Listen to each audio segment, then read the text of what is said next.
Coming up on 2020 on ID, a vibrant co-ed disappears in the night. Just never can imagine something like this happening to such a beautiful person. There were no eyewitnesses. There was no confession. But there were cameras. You can see him looking into the store and watching what she's doing.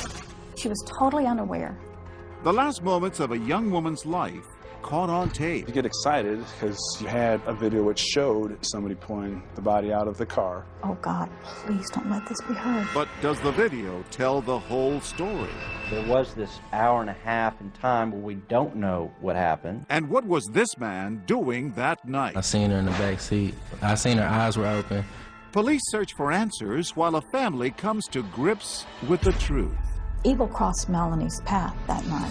Murder caught on tape. Welcome to 2020 on ID. I'm John Quinones. We live in an age where cameras capture practically everything in our lives. They protect our homes and our shops, our cars and our streets, but they can't always protect us.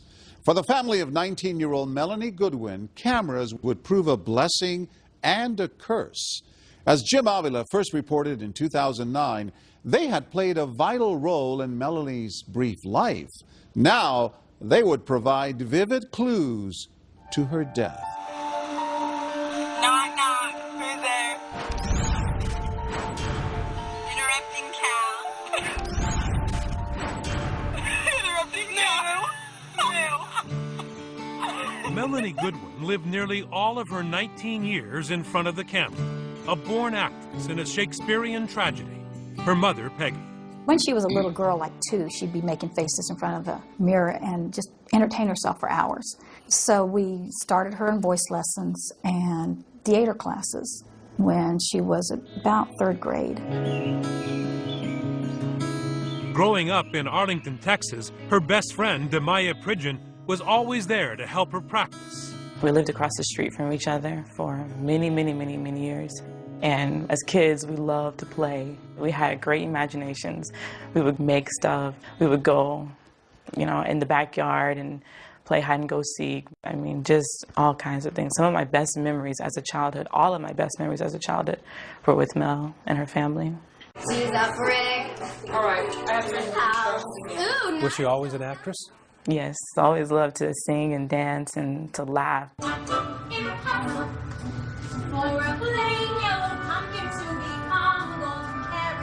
And her father, Glenn, never missed a performance. What was your favorite? I've got to say it was Cinderella. She was just the most beautiful godmother you could ever imagine. With a crown on and her scepter. And you could just hear the audience gasp like, whoa.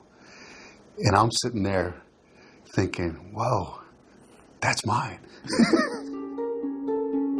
And Melanie's fairy tale was not just on stage. She was living one, a communications major at the University of North Texas, where she met boyfriend Ollie Valencia with leading man looks and a heart to match.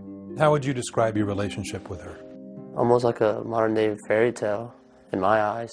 We were just 2 fools in love who were best friends and couldn't get enough of each other. So you thought this may be the woman for you, forever?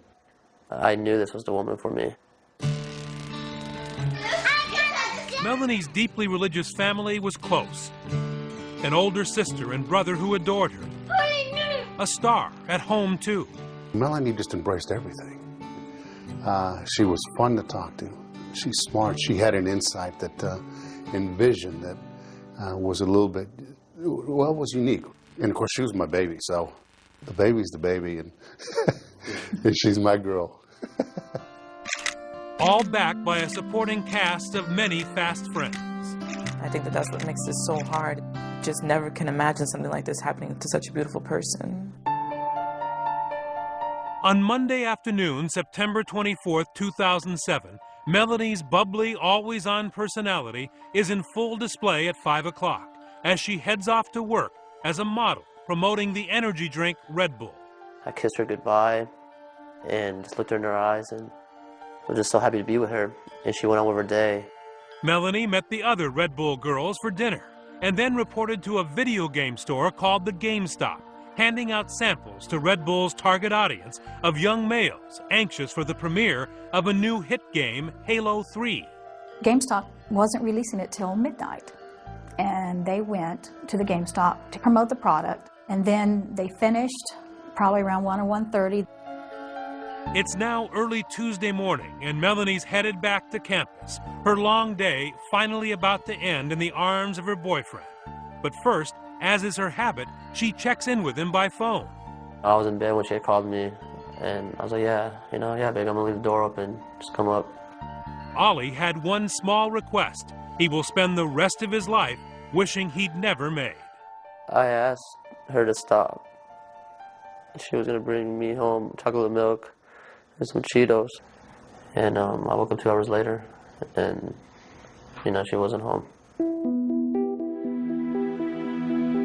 And it's at that final stop for snacks in this nearly empty convenience store on a dark and lonely street, just a few miles from her boyfriend's apartment, where Melanie's last act is played out on camera once again, captured in harsh lighting, and this time on grainy surveillance tape. Carrollton, Texas detective Greg Frade. You see Melanie walk into the store, and as he's walking by, you can see him looking into the store and watching what she's doing. And probably 30 or 40 seconds later, she comes up to the counter, and she's talking to Ali, saying, I'm on my way home, and you see him walking up behind her. She was totally unaware. A new sinister character is about to enter Melanie Goodwin's life, and it's not a bit part. Evil crossed Melanie's path that night. When we return, Melanie's boyfriend is desperate to reach her. I called and called and called and called. I was trying to calm myself down like, everything has to be okay. And another call, this one to the police. There's a burnt female body over here. Stay with us.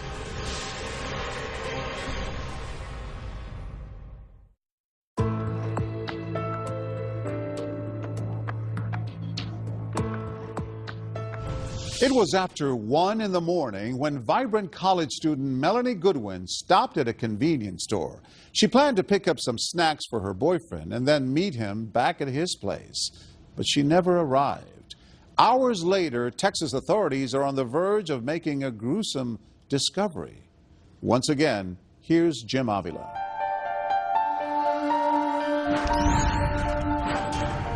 The morning shift at Transtech Software is arriving early on Tuesday, September 25th, 2007, greeted by the unthinkable.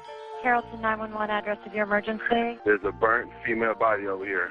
A real mystery for police, a sensation for Dallas TV News. Her badly burned body was discovered in a field in Carrollton. The call is a burnt body in a ditch, and the body is charred beyond recognition. At 11 a.m., Carrollton, Texas Police Detective Greg Frade is the first investigator on scene. We were afraid that might be a serial killing. Just the way that the body was laid out in the ditch, it almost looked like it was posed with her legs facing the parking lot and knees kind of up. And you can only tell that it's a female by her hair and by the French fingernail tips that she's had done. I've seen my share of terrible things that people do to each other. This one is probably the most horrific that I've seen. But the horror was just beginning, because in the first big break of the investigation, someone notices the office building parking lot is videotaped 24 hours a day. Whatever happened to this young woman happened on camera. You get excited because you had a video which showed at early morning hour a vehicle pulling up and somebody pulling the body out of the car, down to the ditch, back up to the car, to get something out of the car, back down to where the body was, and you see a horrific of light, which is flame in the body burn. The person comes up, jumps in the car. Just that quickly, within an hour of finding the unidentified body, the detectives know how their victim got in such terrible condition. And key to finding her identity, the tape also reveals the type of car used to dispose of her. A red Saturn. I now have a vehicle I can look for. There's an image which looks like a male. I've got a little bit of clothing that I can see from the video. You can see a white shirt, you can see half pants, and now you have hope that we can get a running start on something that we had nothing just a few moments ago. While all this drama and mystery is going on there, At the same time, in a suburb close by, Melanie Goodwin's boyfriend, Ollie Valencia, is waking up in a panic. Melanie didn't come over as promised during the night. I called and called and called and called. I was trying to calm myself down, like, everything has to be okay. She's missing. Let's find her. Ollie hopes for an innocent explanation and makes no call to police. So detectives are working their newfound mystery in a vacuum. They had no missing persons report, nothing that could help them put a name to their badly burned Jane Doe.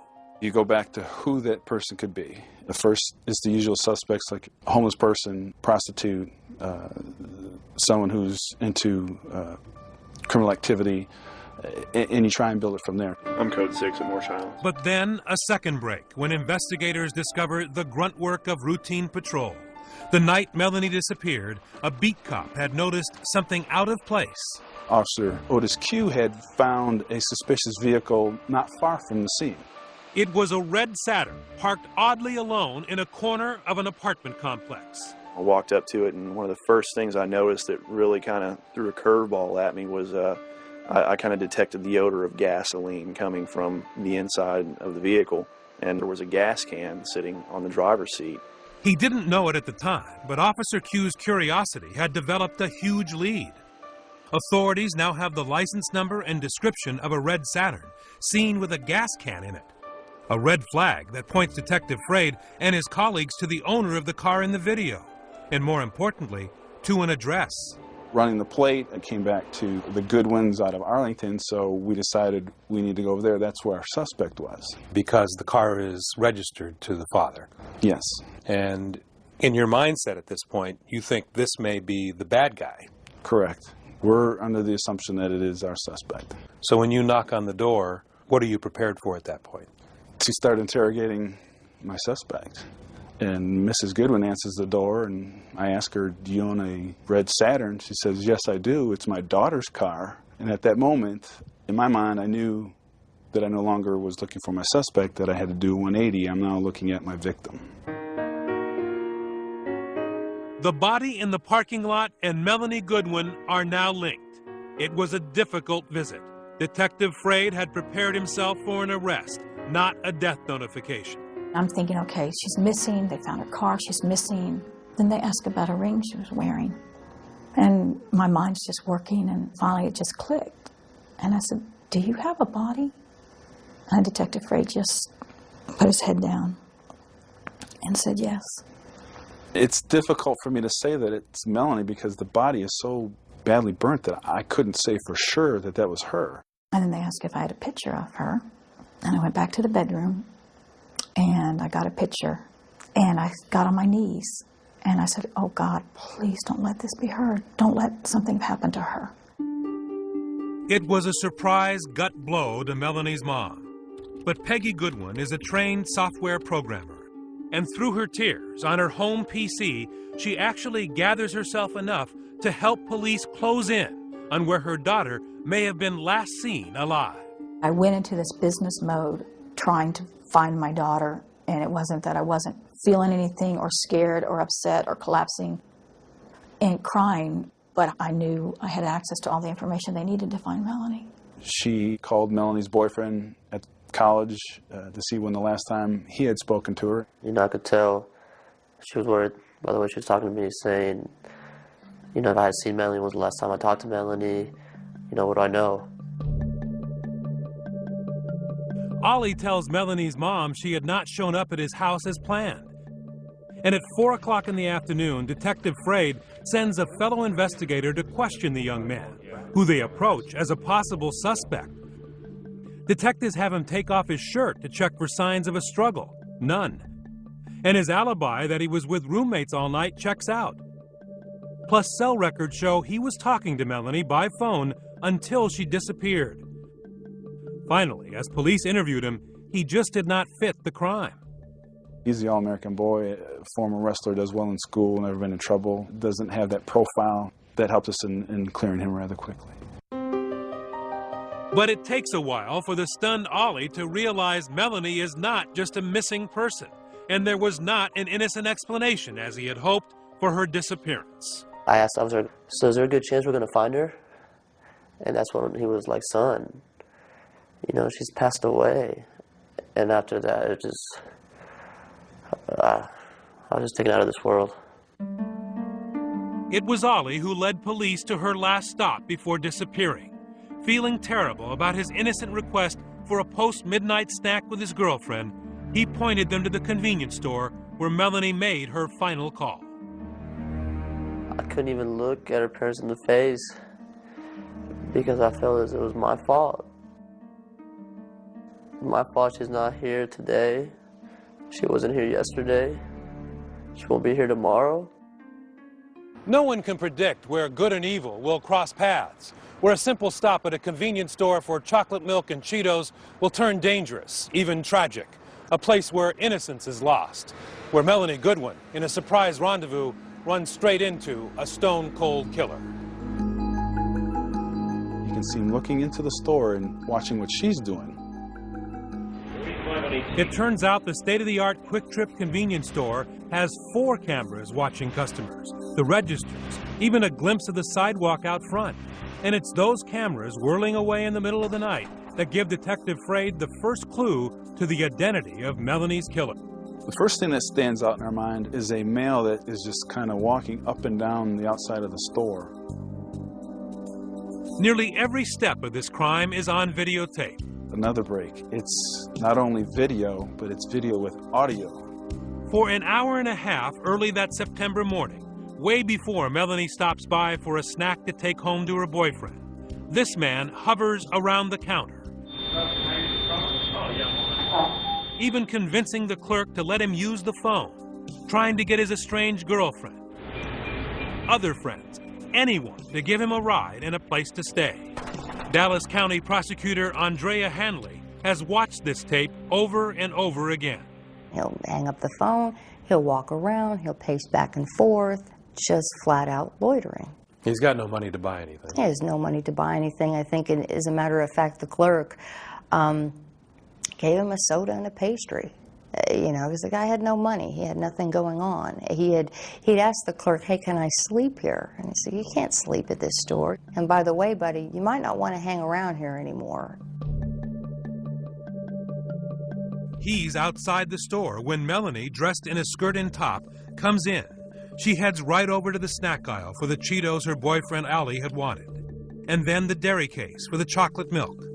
The clerk is busy, but remembers Melanie had gone back to the restroom, and that's when she meets the loiterer, about her age, but desperate, out of options, and turning to a fellow 19-year-old for help. And he remembers as best he can that the defendant was, in fact, asking her for a ride. And you can very faintly hear it on the videotape. You can hear him say certain things like, my truck broke down, or I would walk but these shoes aren't good, and it's just a quarter of a mile, it's just up to McKinney Avenue. And you hear her saying, she wasn't a naive girl, you know, and she knew that that's not the thing to do. Melanie then walks away, and the vagrant walks out of the store. She then heads for the checkout and gets on her cell phone for the final time to tell Ollie she is on the way home. What were you talking about? She was just telling me how hot she was looking because she had just tanned. And you told her you'd leave the door open for her? Oh, yes, sir. That came later. Yes, sir. Back at the store, Melanie finishes paying at the counter, walks out the door, and heads to her car, Cheetos and chocolate milk in hand. And that's when you see the defendant loop around. And is there any videotape outside the store? Do you see them? No. That's the mystery. There are certain angles where you can see what looks to be the headlights of her car backing out to leave the store, but we don't know exactly what happened out there. Police quickly discover from phone records at the Quick Trip who the loiterer had been calling on the phone.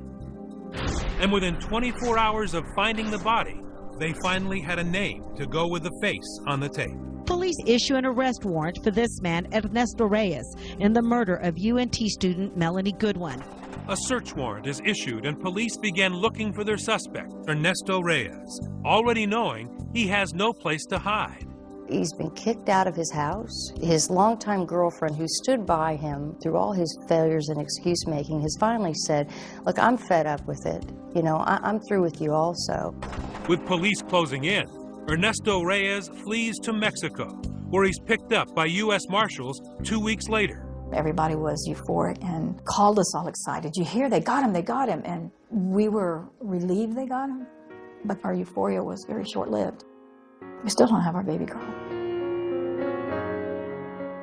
When we return, Ernesto Reyes tells his side of the story. I asked for a ride, and she said to me, where are you going? And I told her, to my friend's house. And could there be another man involved? I remember she had a skirt on. Who really murdered Melanie Goodwin? Stay with us.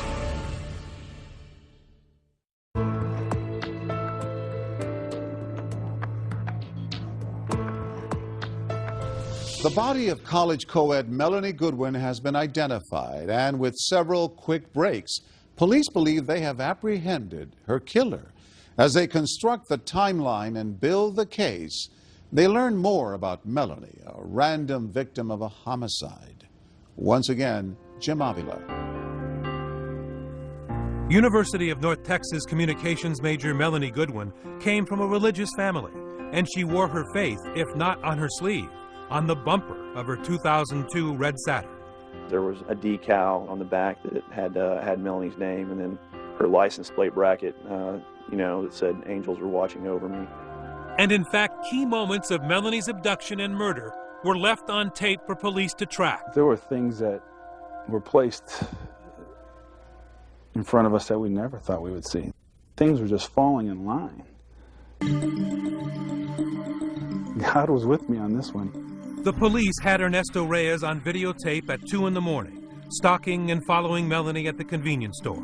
They also found tapes of Reyes an hour later, attempting to buy gasoline at a closed Chevron station. He can be seen noticing something on his shirt. The prosecutor says it's blood. So he takes it off, turning his shirt inside out to hide the stain. And then another tape, moments later. Ernesto Reyes is seen again at a nearby 7-Eleven, where he successfully buys $1.76 of gasoline, casually filling up his can outside while asking a stranger to borrow his cell phone. He used the phone, told me, God bless you, you know, have a good evening, and he calmly walked away. As nonchalant as can be. Cold-blooded. Cold-blooded. All right. And finally, the videotape that shows Reyes dragging Melanie's body to be burned. All this evidence seemed overwhelming. But when it came to trial, a year and a half after Melanie Goodwin was brutally murdered, Ernesto Reyes' defense attorneys were quick to point out there were 90 key minutes not recorded between the time Ernesto followed her out of the store and when he is shown blowing her up, when perhaps those angels who were watching over Melanie blinked. There were no eyewitnesses. There was no confession. There was this hour and a half in time where we don't know what happened. Veteran Dallas lawyers Danny Clancy and Brett Martin knew they had a difficult task in creating reasonable doubt for the jury. These horrific photographs that we've seen, the video that we've seen, yes, it's evidence, but ultimately you have to make a decision whether or not the state's proven beyond a reasonable doubt that this man and no other is responsible for her death. And those 90 minutes that were not on tape gave Ernesto Reyes just enough room to tell his version of what happened to Melanie to a Spanish-language television network. No, I'm not a killer. I've never been a killer. I've never wanted to be a killer. I was just there at the wrong place, hanging with the wrong people. This is the man Ernesto Reyes accuses of being the wrong people. Mr. Young, you're currently under indictment for the felony offense of tampering with physical evidence. His name is Donovan Young. He admits that Ernesto showed up at his apartment about 3 a.m. the night Melanie Goodwin was murdered, took him down to the parking lot, and showed him her body in the back seat of her red Saturn. It's a two-door car, so they got like the little triangle window. I looked through there, and that's when I seen her in the back seat. Do you remember anything about her undergarments, her underwear? I remember she had a skirt on. I'm not sure what top or anything like that. I think her underwear were slightly pulled down. And were you able to see anything about her face? I seen her eyes were open. When I looked in the back seat, he said he killed someone that looked like a dead person. Donovan Young, a convicted drug user with a shady reputation and Ernesto's friend, was a man in serious need of a moral compass, because not only did Young not call police that night, he helped Reyes get rid of Melanie's body. He said he needed some gas. Said he needed a few dollars. I said, I don't have any, but I do have a few dollars. And with that, Young says he gave Reyes money and a gas can, and then walked back into his apartment and went to sleep. Why in the world did you not walk inside, pick up the phone, and call the police? I still think about that to this day. I actually wish I could go back in time and do that, because that's something I do regret. Donovan Young's cold-hearted response left a huge opening for Reyes and his attorneys. And Reyes saw this unsympathetic character as his way out. He told his story to a Spanish-language television network. I'm innocent. Soy inocente. I am innocent. I am innocent. And the person who did it is outside laughing about me. Fearing a blistering cross-examination, Ernesto's attorneys did not allow him to testify in front of the jury. Instead, they played the TV interview in court to let Ernesto tell his tale without a prosecutor to challenge him directly. I asked for a ride, and she said to me, "Where are you going?" And I told her, "To my friend's house," and she said, "Yes." Reyes does not deny that's him on videotape stalking Melanie at the convenience store. But then he tells the interviewer Melanie is to blame, saying she was asking for trouble. She said to me, "Do you know where I can find some drugs?" I asked what kind, and she said, "Whatever I can get." In the interview played out in court, Reyes then claims he had her drive to Donovan Young's apartment, where he got in the back seat while Melanie and Donovan sat in the front seat sharing marijuana and pills. Then I don't know what happened, the fight. I didn't know if he was hitting her or messing with her. Then I started getting scared. You could see that she was not okay, and then I asked what happened. And then when I said I'm going to leave, this guy pulled a gun on me, a black pistol. I'm not guilty. This guy's the one who killed her. It was very difficult for me to sit there and to listen to that. I always had the confidence that as the trial unfolded, that they would see the kind of Melanie that everybody that met Melanie saw.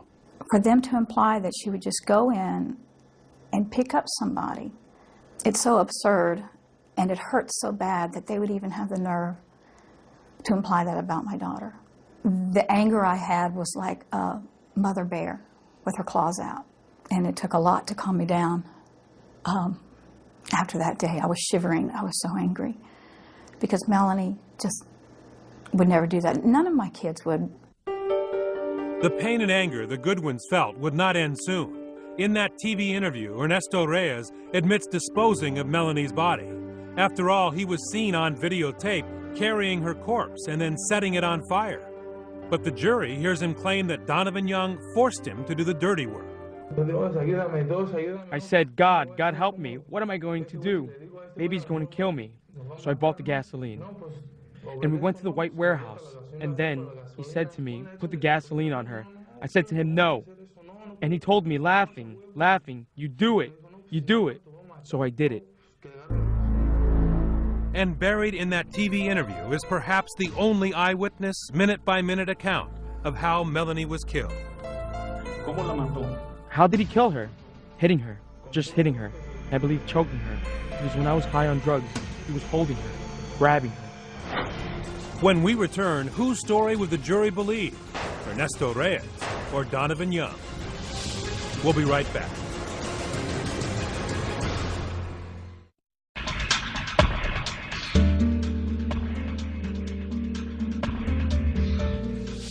Beautiful and charismatic college student Melanie Goodwin has been killed, and one man, Ernesto Reyes, is on trial for her murder. But does the prosecution have enough to convict Reyes? They're about to reveal one more piece of evidence. Once again, Jim Avila.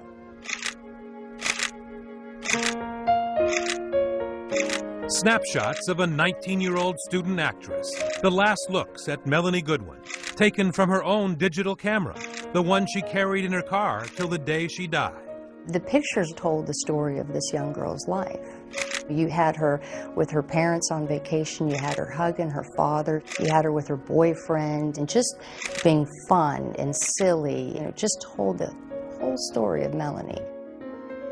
One simple photo data card and 2 last snapshots that would shock the police. Self-portraits of Ernesto Reyes. He takes his own picture with Melanie's camera, and how would you explain that you're not involved if you're on 4 pieces of video? It's hard to refute what you see. And on that quick trip, what you hear. Ernesto Reyes' far-fetched story of a drug-craving young woman anxious for sex with a stranger, killed by his drugged-out friend while he watched, is badly damaged by the fact that everywhere the jury turns is another photo of Ernesto Reyes. Ladies and gentlemen of the jury. Co-prosecutor Stephanie Fargo drove it home in her closing argument. Who has the evidence all over them? Who's the only person you see on the surveillance videos? You should be insulted that he tries to put this on Donovan Young. Evidence doesn't lie. In fact, the jurors say it was what they did not see in that explosion video that made them doubt Ernesto's alibi, that an accomplice named Donovan Young killed her and ordered his cooperation. Juror Amy McCall. Ernesto said that Donovan Young was in the back seat of the car with a gun telling him what to do at one point, and when the sky lights up you can see inside that car and there was no one there. But perhaps the biggest hole in the Reyes story came from Melanie herself. A single trace of DNA. Most of the crime scene evidence was destroyed, but one critical piece of genetic material tying Ernesto Reyes to the attack on Melanie did not burn. The medical examiner found it deep inside her body. Swabs are placed both in the oral cavity, the vaginal cavity, then placed in a box, all of which is sealed and taken to the criminal investigation laboratory. The DNA evidence that we were able to get was from the vaginal smear. We were not able to get DNA from her clothes or from her hands. He thought he was smart. He thought he was doing everything that he could do to get away with this crime. He thought by burning her body that he was burning up all the forensic evidence, any kind of DNA or blood evidence or his fingerprints. You know, he thought he was very successful at that. Well, he wasn't. The fire had done a pretty good job, but it did not get that DNA. So it showed that he had at least had sex with her. I had to prove that it was not consensual sex. Despite Melanie's all-American girl reputation, the defense team makes one last-ditch effort to blame the victim. They would try to convince the jury that she wanted to have sex with Reyes. You personally didn't observe any obvious signs of sexual assault, did you? Well, right. My autopsy clearly lists that I didn't find lacerations or bruising in there.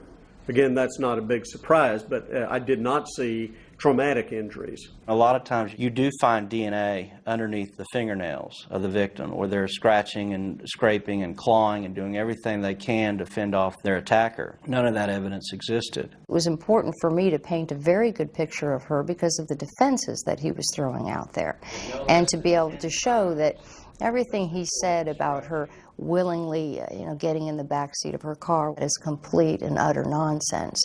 Not her. Maybe somebody, but not Melanie Goodwin. Swear to tell the truth, the whole truth, and nothing but To paint that picture, the prosecution called Melanie's mother, Peggy Goodwin. If you were to hear, Mrs. Goodwin, that your daughter picked a stranger up at a convenience store at 1:30 at night and asked him to smoke some marijuana with her, and then hopped in the back seat of her car with this stranger to have sex, would that in any way conform to the character or the identity of the girl that was your daughter? Absolutely not. We had gone over multiple times. Never pick up strangers, and if you have to stop at night, you have to stop at a very brightly lit, well-traveled store. Lock your doors, look behind you, look around you, be aware. There's some video that And then Melanie's mother told an anecdote that helped the jurors understand why there were no signs of a struggle. When she started asking me about Melanie, I just talked about her size, that she was so tiny that when her brother would wrestle with her and tickle her, he would hold both of her wrists in one hand. And I thought to myself, my goodness, she has just unwittingly explained to the jury exactly what happened. you know, that he was able to take hold of both her wrists and attack her that way. That she didn't have the opportunity to scratch anybody's eyes out. That's why she didn't have DNA under her fingernails. He held both of her wrists in his hand while he beat her. But perhaps just as convincing to the jury was that the medical examiner confirmed there were no drugs of any kind in Melanie's system. And there was one other huge factor. Melanie was in a happy relationship with a boy she had promised to marry. They tried to raise that she somehow had consensual sex with this guy. I know no one in their right mind believes that, even people that didn't know her. And even though that's what he claimed, it's not even an option. Juror Anna Palmer never met Melanie. She didn't have to. Could you picture them in any way together? No, absolutely not. We saw her boyfriend, and I think she had a committed relationship with him, and I couldn't imagine her having anything to do with Ernesto Reyes. In order for you to believe it, you gotta buy that. And then damning words from Deputy District Attorney Andrea Hanley, describing the terrible way Melanie died, raped, beaten, and killed by the hands of a stranger. The reality of being asphyxiated, of being strangled to death, is horrific. You must have enough pressure applied to a person's neck to cut off their blood flow and their oxygen for 10 to 15 seconds. That's 10 to 15 seconds of Melanie Goodwin struggling, most likely screaming, fighting for her life. That's 10 to 15 seconds that this defendant has his hands on that little girl's neck. The Reyes defense team called no witnesses, unwilling to let the defendant face cross-examination. He never told you that. But they made every attempt to raise reasonable doubt while questioning the prosecution's witnesses. We're asking you respectfully to return a verdict of not guilty in this case because the circumstantial evidence in this case does not rise to a level of proof beyond a reasonable doubt. The jury took just 3 hours to reach a verdict. The defendant will please rise. What say you? We, the jury, find beyond a reasonable doubt the defendant, Ernesto Pena Reyes, guilty of the offense of capital murder as charged in the indictment. And then a final dramatic courtroom moment for Glenn and Peggy Goodwin. Before sentencing, they stood in front of the judge and emotionally told him of their loss. Melanie Therese Goodwin's family and friends have something to say to you. Look up at the video, Mr. Reyes. She then showed the judge a videotape of the daughter she lost. Knock, knock. Who's there? Interrupting Cal. Interrupting Cal. No. You demanded that he look at you, that you get a chance to look into those cold, evil eyes. Why? Because he was going to hear what he did, and he was going to look me in the eye, and he was going to feel it, and he was going to look at her video, because he needed to know who Melanie was and what he did and how worthless he was. Did it work? Did he look up? He looked at the video and he looked at me, and then he started crying. When we come back, Peggy Goodwin offers a surprising gesture. I guess my heart just reached out to her as a woman who had realized her son was this monster. Stay with us.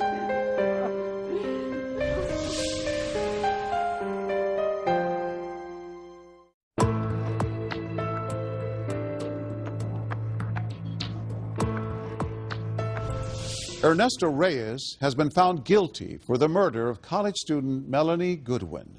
Now it's time to start the healing process.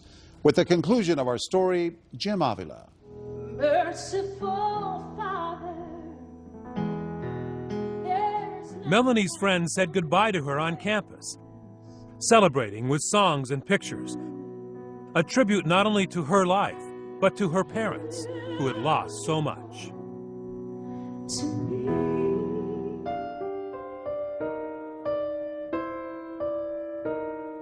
She's just in your mind 24/7.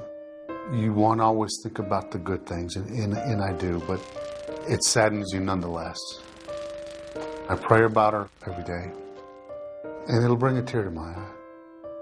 Bye. I love you. You grieve not only the loss of her, but the loss of your whole future. And we are trying to make good things happen, trying not to let the evil of this destroy us or our children. In fact, it was on the last day of the trial that the Goodwins' triumph over evil was on dramatic display. Reaching out to their killer's family, two mothers who lost two very different children in a surprising embrace.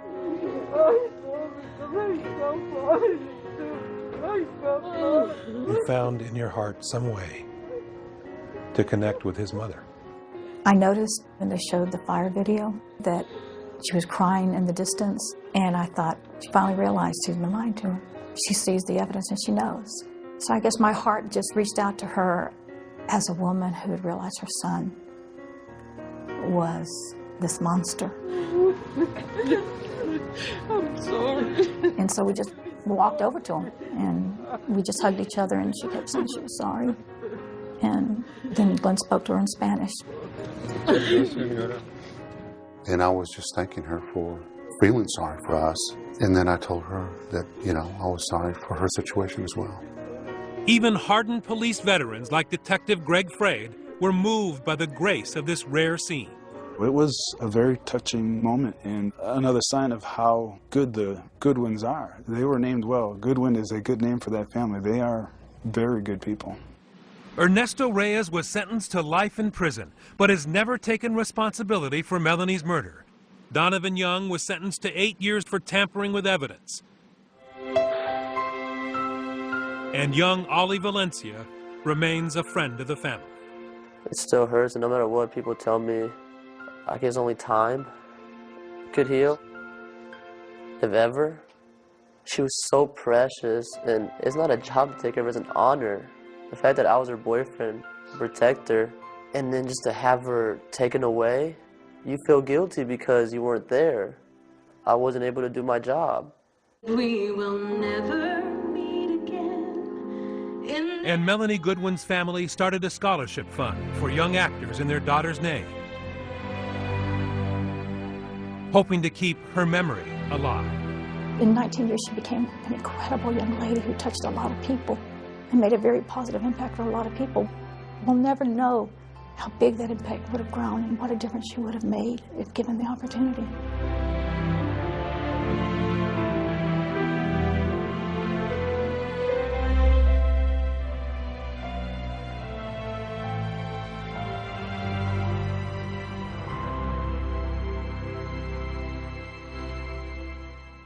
Peggy and Glenn Goodwin say they still struggle with the loss of their daughter. They continue to raise money for the scholarship fund in Melanie's name and are writing a book about her life. As of 2014, Ernesto Reyes has exhausted his state appeal.